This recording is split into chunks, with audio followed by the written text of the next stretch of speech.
ঈদের দিন সকালে প্রতিটা বাসায় তো সিমাইয়ের রেসিপি থাকেই। আপনি যদি ইউনিক কিছু ট্রাই করতে চান অবশ্যই এই রেসিপিটা ট্রাই করবেন। এটা দেখতে যেমন লোভনীয় তার থেকে খেতে অনেক বেশি মজার। যে কেউ একবার খেলে আপনার প্রশংসা করতে বাধ্য হবে, এত বেশি মজার। আসসালামু আলাইকুম, নাজনীস কিচেন পেজ থেকে সকলকে জানাই অগ্রিম ঈদ মোবারক। ঈদ স্পেশাল এই রেসিপিটা বাসায় একবার হলেও ট্রাই করবেন। ঠান্ডা ঠান্ডা এই রেসিপিটা খেতে এত বেশি মজার যে কেউ প্রশংসা করবে। ব্রেড মালাই রোল বানার জন্য প্রথমে একটা ফ্রাই প্যান নিয়েছি, তারপর এখানে 1 গ্লাস তরল দুধ দিয়েছি। দুধটাকে অবশ্যই আগে থেকে জাল দিয়ে আপনি ঘন করে নেবেন। তারপর এখানে সুন্দর একটা ঘ্রাণের জন্য আমি সাদা ফল ও দারচিনি দিয়েছি। দুধটা খুব সহজে ঘন হয়ে যাওয়ার জন্য এখানে 2 টেবিল চামচ গুঁড়া দুধ অ্যাড করে দিয়েছি। গুঁড়া দুধটা অবশ্যই দিবেন, তাহলে খেতে বেশি ভালো লাগবে। তারপর এখানে মিষ্টির জন্য আমি দিয়ে দিলাম লাল চিনি। আপনার টেস্ট অনুযায়ী মিষ্টিটা পরিমাণটা বাড়িয়ে বা কমিয়ে দিতে পারেন। এই পর্যায়ে দিয়ে দিলাম 3 থেকে 4 টেবিল চামচ সুজি। সুজিটা কাঁচা অবস্থায় দিয়ে খুব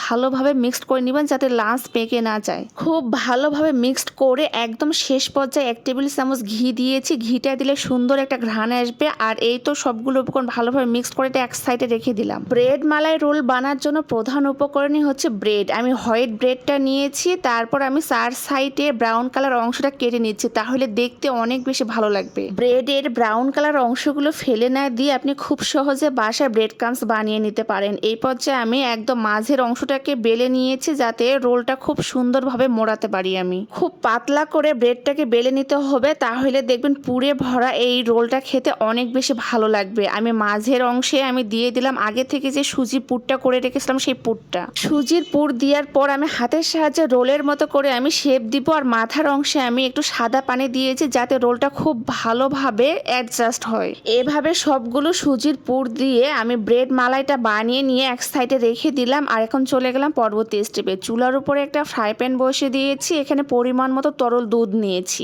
মালাইটা যাতে খুব সহজে ঘন হয়ে যায় এই জন্য এখানে গুঁড়ো দুধ দিয়ে দিলাম। দুধটা একদম ঠান্ডা অবস্থায় আমি গুঁড়ো দুধটা দিয়ে খুব ভালোভাবে মিক্সড করে নিয়েছি। মালাইয়ের মধ্যে সুন্দর ঘ্রাণের জন্য সাদা ফল ও দারচিনি দিয়েছি। মশলার ফ্লেভার যাদের একদমই পছন্দ না তারা চাইলে সাদা ফল ও দারচিনি একদমই স্কিপ করতে পারেন। তারপর এই পর্যায়ে দুধটা ভালোভাবে ফুটিয়ে আসলে এখানে কাস্টার্ড পাউডার দিয়ে দিলাম। কাস্টার্ড পাউডার আমি ঠান্ডা দুধের মধ্যে গুলিয়ে নিয়ে এখানে দিয়ে দিয়েছি। সবগুলো উপকরণ খুব ভালোভাবে মিক্সড করে নিয়েছি। আর এখানে আমার টেস্ট অনুযায়ী লাল চিনি দিয়েছি। যে যেরকম মিষ্টি খেতে পছন্দ করেন সেই অনুযায়ী মিষ্টির পরিমাণটা বাড়িয়ে বা কমিয়ে দিবেন। এই পর্যায়ে আমি মালাইটা রেডি হয়ে গিয়েছে, চুলাটা অফ করে দিয়েছি। একটা সার্ভিং ডিশের মধ্যে আমি ব্রেড রোলগুলো ভালোভাবে সাজিয়ে নিয়েছি। তারপর উপরের দিক থেকে মালাই দিয়ে ঠান্ডা ঠান্ডা পরিবেশন করলে এটা যে খেতে কি পরিমাণে মজা, অবশ্যই বাসায় একবার বানিয়ে দেখবেন। এই ঈদে অবশ্যই এই ডেজার্টটি বানিয়ে দেখবেন, এত বেশি মজার হয়। ফ্রিজে রেখে ঠান্ডা ঠান্ডা ঈদের দিন সকালে পরিবেশন করতে পারেন।